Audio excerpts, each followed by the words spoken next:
Oi, gente, vocês estão bem? Na aula de hoje a gente vai falar sobre evolução biológica.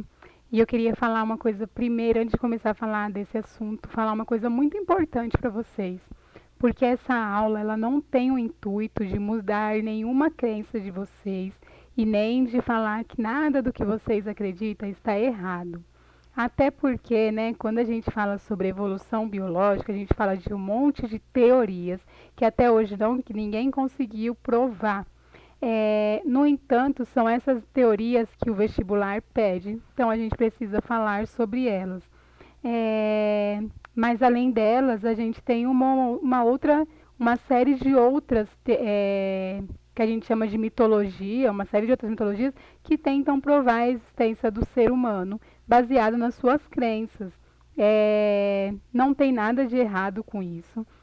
E aí eu queria iniciar só falando isso que vocês podem acreditar no que vocês quiserem. Eu acredito, inclusive, que é importante acreditar em algo. É, e que a gente precisa falar de outras coisas também, a gente precisa conhecer outras coisas também. Isso não deve, no entanto, mudar as coisas que vocês acreditam.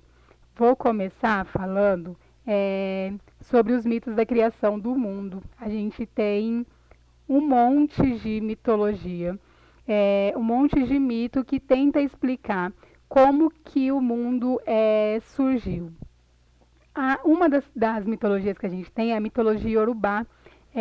Quando os orixás estavam lá no Ilê Ifé, o orixá Obalatá pediu para Odumale, que é o orixá maior de todos, para criar a terra. E aí, quando foi permitido, ele criou então a terra, que é chamada de Ileaie. Essa é uma das mitologias da criação do mundo. A gente tem a mitologia grega, que a gente chama de teogonia, né? A teologia grega fala que no início era tudo caos, só tinha o caos. E aí o caos começou a criar outros deuses. Então ele criou Gaia, criou Eros, criou um monte de deuses. E aí Gaia era a terra e Eros era o amor, né? E aí Gaia começou a ter um monte de filhos sozinha, mas aí de repente ela se juntou com o rei Eros e formou o deus Cronos, né? Que é o deus do tempo. E aí é um dos deuses que eles consideram um dos deuses mais potentes, mais fortes que existem. A gente tem a mitologia egípcia, que ela fala de Num, né? Num estava lá se sentindo sozinho também, e aí ele decidiu criar Geba, que é a terra, e Nut, o céu. Ele criou outros deuses, mas o importante para a gente aqui é pensar nesse terra e no céu. A gente tem a mitologia cristã. O que a mitologia cristã ela fala? Ela fala que no início, que nem na mitologia grega, era tudo caos, tudo escuridão. E aí um ser supremo, que as pessoas chamam de Deus, falou, faça-se luz. E aí então a luz se fez. E aí ele demorou 7 dias para criar tudo que a gente tem na Terra. E aí desde então as coisas já existem do jeito que elas são. Então já criou o ser humano, criou os animais, e aí desde então tudo isso é do jeito que foi criado naquele tempo. É importante a gente saber que todas essas mitologias, elas fazem parte de crenças de pessoas, na maioria das vezes elas fazem parte de religião de pessoas, e a gente precisa respeitar a escolha das pessoas em acreditarem ou não nisso, né? É muito importante também o respeitar o não acreditar, assim como respeitar o acreditar. A mitologia cristã, ela nasce na Europa, né? E aí a Europa, ela é um dos países um dos países não, um dos continentes mais desenvolvidos e é um dos continentes que mais coloniza os lugares. Então, como ela tem esse potencial colonizador, de certo, o que ela acredita é o que se leva para outras partes do mundo. Então, a mitologia cristã é o que a gente tem de mais difundido no mundo. Isso não quer dizer que ela é a mais importante ou a menos importante. Ela só foi a mais difundida porque ela veio traga, os colonizadores trouxeram ela, né? Então ela é a que todo mundo mais conhece, na maioria dos lugares do mundo. Apesar de ter em alguns lugares do mundo que as pessoas nunca ouviram falar em Cristo, nunca ouviram falar sobre, assim como um monte de gente nunca ouviu falar em Num, como um monte de gente nunca ouviu falar em Nut, como um monte de gente nunca ouviu falar em Gaia, em Eros, como um monte de gente nunca ouviu falar em Obalatá, tem um monte de gente que nunca ouviu falar em Cristo, né? Então a gente precisa entender essas partes também, de que a gente acredita numa coisa também que trouxeram pra gente desde muito novo, né? E aí quem não teve isso, quem não teve contato com isso, acredita em outras coisas que foi ensinado desde que era muito novo. A gente tem o pensamento evolucionista, né? Que é um pensamento que sai um pouco desse viés ideológico. No entanto, o pensamento evolucionista ele foi tendo uma linha. Ele não nasceu as pessoas falando, não. Ele foi, né? Nascendo, foi um pensamento que foi sendo criado ao longo do tempo. No começo, as pessoas acreditavam no fixismo. Eles não acreditavam, a maioria dos cientistas não acreditavam em um Deus que criou tudo, mas eles acreditavam em que os seres humanos eles não se alteravam ao longo do tempo, e se alteravam, essas mudanças eram pequenas e ocorria tão distante que não dava nem para você perceber. Apesar disso, a gente tem uma série de cientistas que acreditam no criacionismo, que é o surgimento das espécies biológicas através de um ato divino de criação, seja a mitologia que se acredita, mas quem criou os seres humanos foram criados por um ato divino. Nem sempre quem acredita em criacionismo acredita em Deus. Às vezes a pessoa acredita em Deus que eu falo é esse Deus cristão, né? Tem gente que acredita nesse criacionismo e acredita em Obalatá, que é os orixás. Tem gente que acredita em Nut. Então, apesar das pessoas serem criacionistas, elas acreditarem que os seres foram criados por uma força divina, nem sempre essa força divina é o Deus que as pessoas aqui no Ocidente conhecem, tá? Aí a gente tem no século XVIII, a Europa descobriu que ela não era o centro do mundo e que o mundo não se acabava nela, que existia outras partes do mundo. E aí, quando eles começaram a ir para outras partes do mundo, conhecer a Índia, conhecer a África, conhecer a América, conhecer a Austrália, quando eles começaram a conhecer as outras partes do mundo e descobriram que o mundo não se findava neles, que o mundo não era europeu-cêntrico, outras ideias foram surgindo.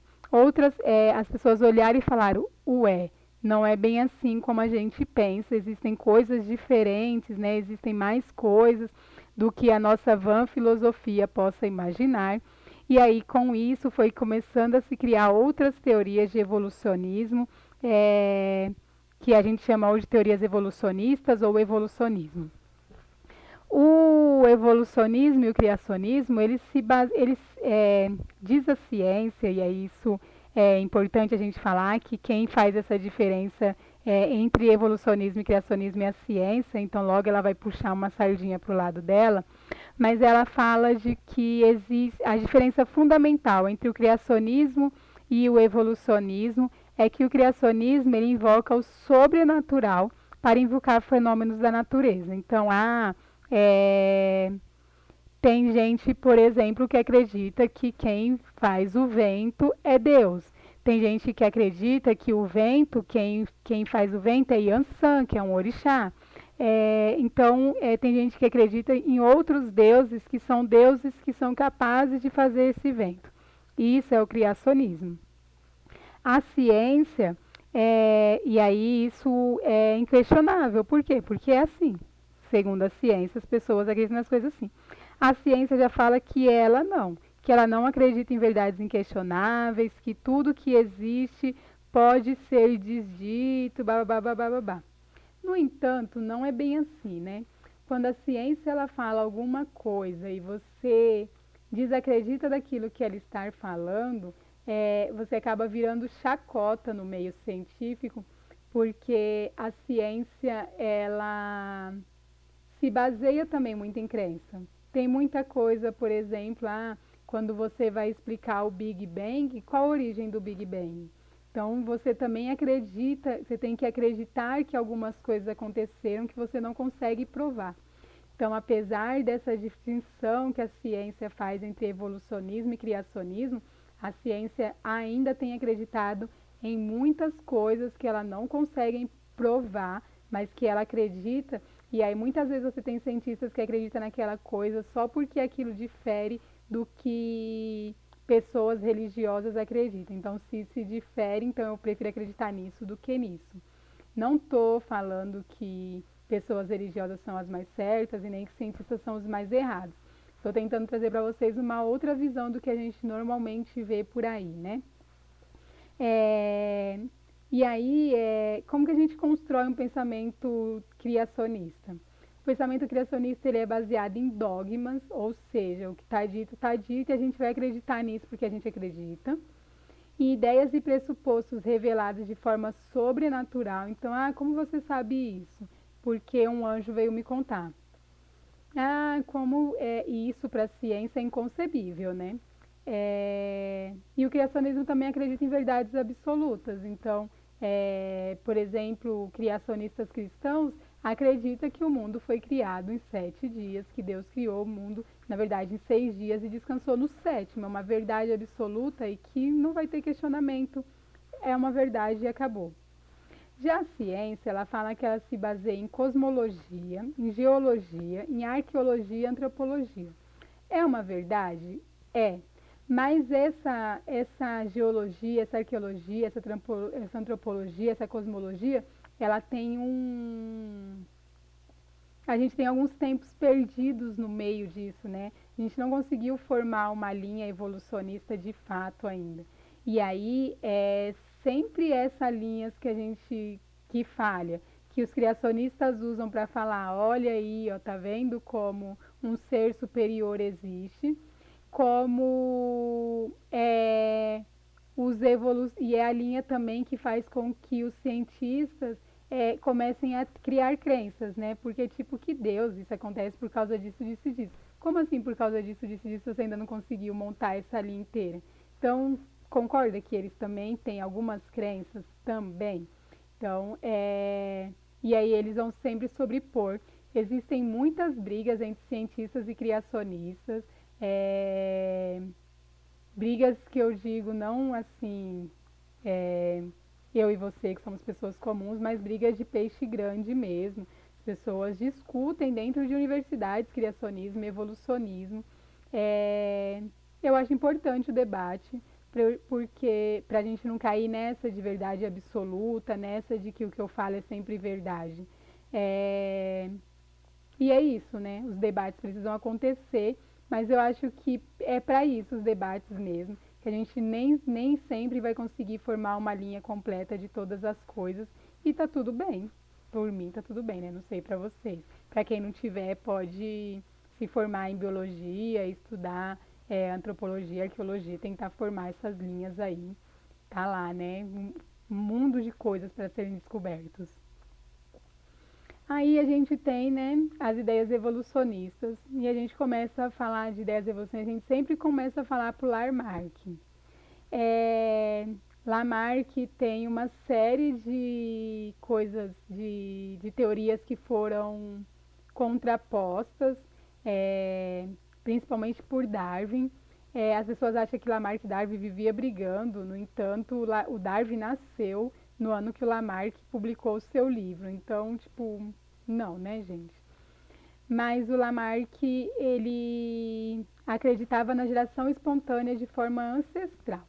Então, olha só, eu tenho uma forma, né? Eu sou ser humano. Eu nasci.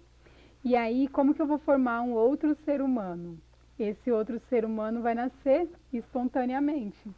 Não sei se vocês já viram, mas vocês, nessa altura do campeonato, já deviam, inclusive, ter feito experimento que é aquele que a gente coloca um pedaço de carne em um tubinho, tubo de ensaio, e fecha com um pano, normalmente um voazinho, um paninho de algodão, e deixa o outro aberto. Porque isso faz com que a gente veja que a geração espontânea não é verdadeira. Porque o que as pessoas acreditavam? Ah, você deixa carne ali, e aí essa carne ela produz larvas de moscas e as moscas crescem. Com esse experimento, o que as pessoas descobriram é que não, as moscas vêm, pousam na carne, colocam os ovinhos dela e vão embora. E aí é por isso que nasce outras moscas ali naquela carne. Hoje em dia, a gente pensar isso pra gente é muito óbvio. É bom, importante a gente pensar que que eu, Lamarck, estava numa época que essas coisas não eram muito óbvias, ninguém tinha explicado isso para ele antes, ninguém tinha explicado isso para ninguém, as pessoas não sabiam como as coisas aconteciam. E aí as carnes ficavam lá cheias de moscas e as pessoas realmente acreditavam que das carnes nasciam mosca. O Lamarck acreditava também na tendência ao aumento da complexidade. Então você tem um animal e esse animal ele vai ficando mais complexo ao longo do tempo, mas isso acontece de uma forma bem devagar. Lamarck falava da lei do uso e desuso. Já ouviram falar do pescoço da girafa? Que por Lamarck o pescoço da girafa cresceu porque as girafas tinham um pescoço curto, mas as girafas estavam lá nas savanas e elas se alimentavam de folhas do topo da savana. Como que ela vai se alimentar da árvore lá no topo da savana? Porque ela vai esticar o seu pescoço e o seu pescoço vai crescer um pouquinho. Como Lamarck acredita também na lei das transmissões de caracteres adquiridos, a próxima geração vai nascer com esse pescoço um pouquinho alongado. E aí vai aumentar um pouquinho esse pescoço. E aí vai indo de geração em geração, até que as girafas tinham um pescoço do tamanho suficiente para alcançarem os topos das árvores e se alimentarem dessas árvores. Como Lamarck explicava que essas girafas passavam de geração em geração com o pescoço curto sem se alimentar, eu não sei, né? Vai ver, ele tinha alguma explicação para isso, mas eu não estava lá, né? Se ele estivesse numa mesa eu perguntaria para ele, mas ele não foi, não tinha, a gente não tinha mesas, né, de debate nessa época. Mas se só tinha o topo da árvore para elas se alimentarem, gerações e gerações foram crescendo sem se alimentar, até que as girafas alcançaram um tamanho grande o suficiente para alcançar e se alimentarem. É o que o Lamarck dizia. E o que foi importante em todos os estudos do Lamarck? Porque trouxe para a gente que os fenômenos de adaptações dos seres do ambiente resultam em modificações lentas e graduais ao longo de inúmeras gerações. Apesar de um monte de coisa que o Lamarck disse estava errado, isso é uma verdade, né? A gente vai se modificando lentamente, de forma gradual, ao longo de gerações, que a gente nem percebe essas alterações de uma geração para outra. Quando a gente olha, sei lá, 100 gerações de diferença, aí a gente consegue perceber aquela diferença. Mas dentro de uma geração para outra é muito difícil a gente perceber essa evolução. A gente não percebe, a gente percebe as diferenças ao longo de inúmeras gerações, porque isso acontece de forma lenta e gradual. Então essa foi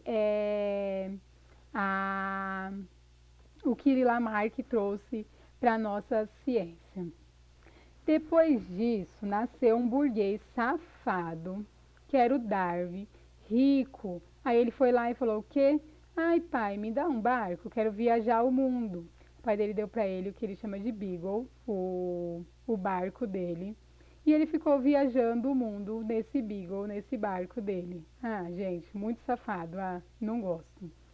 E aí ele foi para diversos lugares, né, aqui na América, andou pela costa do Chile, até que ele chegou em Galápagos. Quando ele chegou em Galápagos, aquele monte de ilha lá em Galápagos, não vou tentar mais falar o nome. Ele percebeu que as espécies semelhantes estavam muito próximas, que a descendência delas sofriam modificações. Eles tinham populações colonizadoras que foram sofrendo adaptações aos longos das gerações.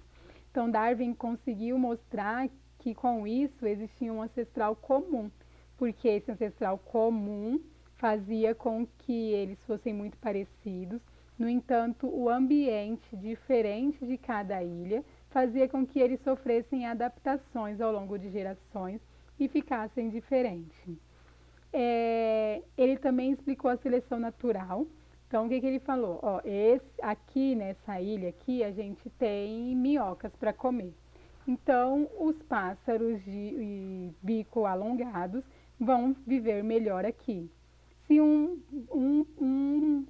uma ave do bico mais curvado vier aqui para se alimentar dessa minhoca, ele não vai conseguir se alimentar e ele vai acabar morrendo. Ou seja, ele era o animal menos adaptado para aquele ambiente. Então, ele falou dessas ideias, quando ele falou das ideias evolucionistas, ele conseguiu explicar a seleção natural. O Darwin leu Malthus, e aí, né, para a galera de administração, né, Malthus falava que as espécies, os humanos não sobreviveriam porque a gente se desenvolve progressivamente, enquanto os alimentos, a gente se desenvolve, ai Deus, a gente se desenvolve naquela curvinha lá, logaritmo, naquela linha do logaritmo, enquanto os alimentos em função de primeiro grau, né? E aí o Darwin fala no livro dele sobre Malthus e ele explica que apesar do Malthus não estar errado, ele não estava contando com a evolução do ser humano, que o ser humano ia se desenvolver, ia evoluir, ia ser capaz de formar seres mais desenvolvidos, capazes de barrar essas barreiras que aconteciam, que eram criadas pelos seres humanos. Aí, né, tinha um outro burguês safado, que era o Wallace. O Wallace veio na Amazônia, veio nas Índias Orientais. E o Wallace escreveu, porque o Darwin, né, ele escreveu aquele livro lá, Princípios da População, quando ele utilizou o que ele veio para falar do princípio da população. Ele falava muito com os amigos dele sobre seleção natural, sobre essas coisas, mas ele achava que era revolucionário demais, que não ia ser bem aceito.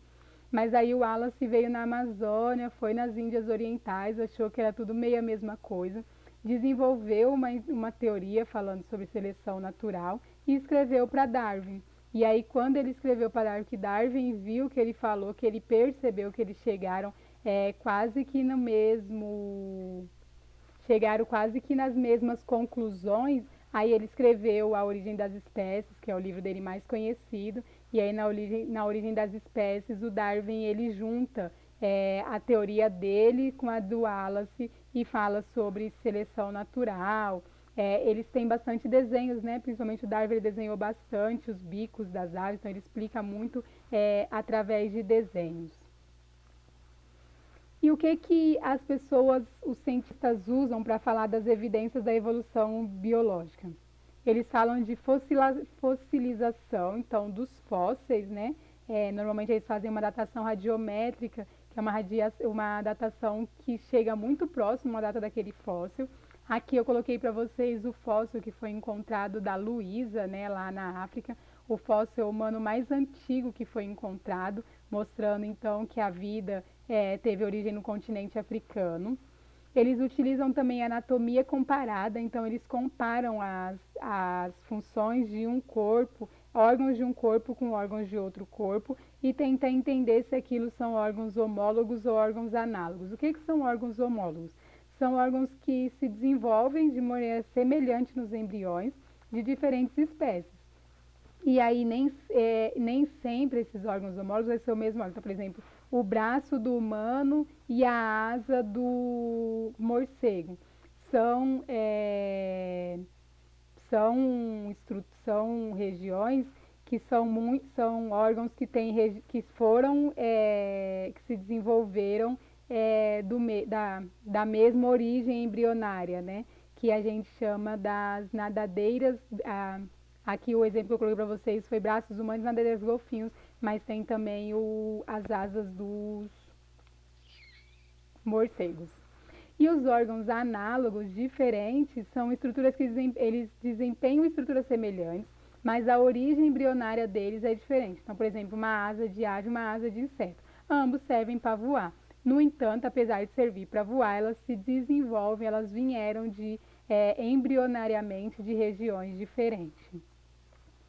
Aí a gente tem a teoria que sintetiza tudo isso, né, que é a teoria sintética da evolução. E aí ela fala dos fatores evolutivos.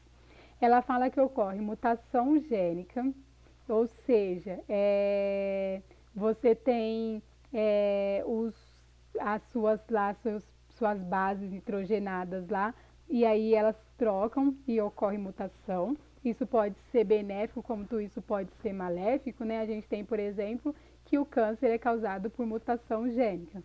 No entanto, a gente tem que a gente pode também desempenhar algumas funções no nosso corpo.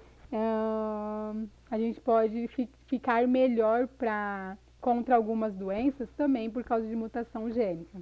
A gente tem recombinação gênica. Vocês lembram de recombinação gênica quando a gente falou de meiose, né? Que ocorre lá o crossing over. Então, isso também é um fator evolutivo. E a gente tem a seleção natural. Então, a teoria sintética da evolução, ela sintetiza a evolução com esses 3 pontos. Ele fala assim, esses 3 pontos sintetizam a evolução das espécies.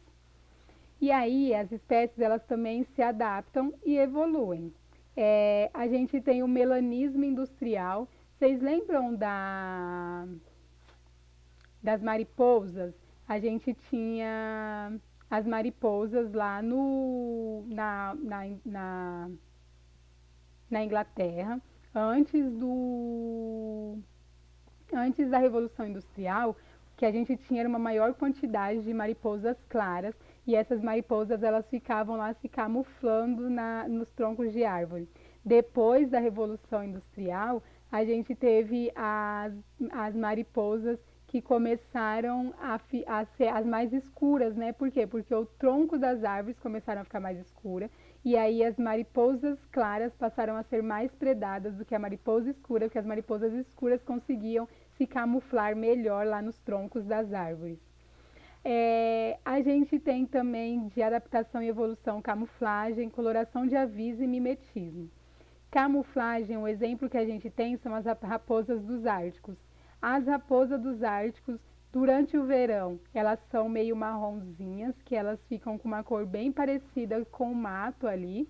E durante o inverno, elas ficam brancas, e elas ficam da cor do gelo. E aí elas conseguem se camuflar muito bem naquela região.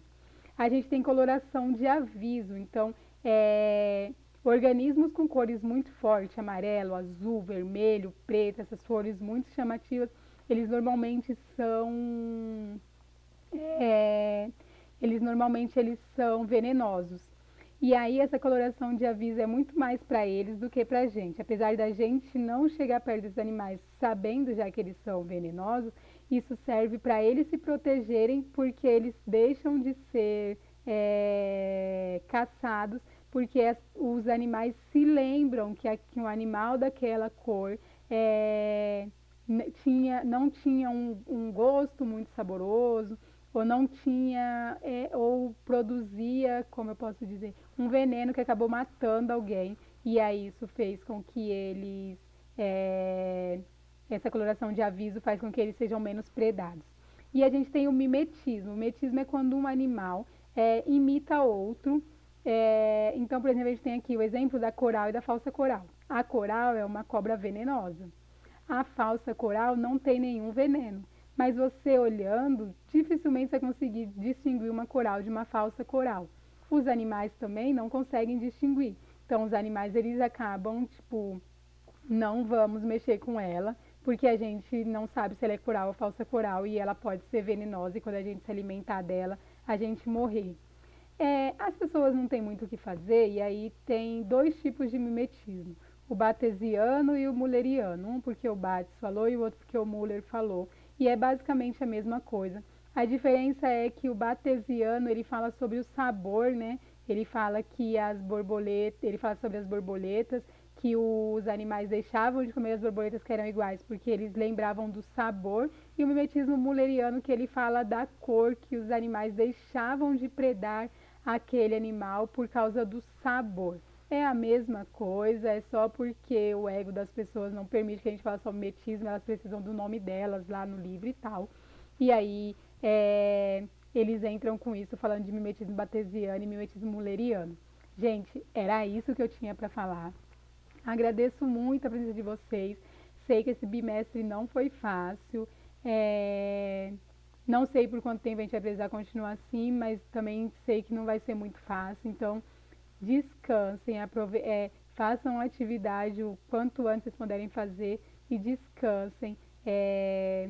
Se vocês fizerem logo, vocês vão ter pelo menos uns 15 dias para descansar. Desliga totalmente de escola. Cuida da saúde mental de vocês. É um momento muito delicado que vocês precisam se cuidar mesmo. Qualquer coisa que vocês precisarem, eu estou aqui. Podem me chamar. Um beijo, um abraço. Vocês são lindos e maravilhosos.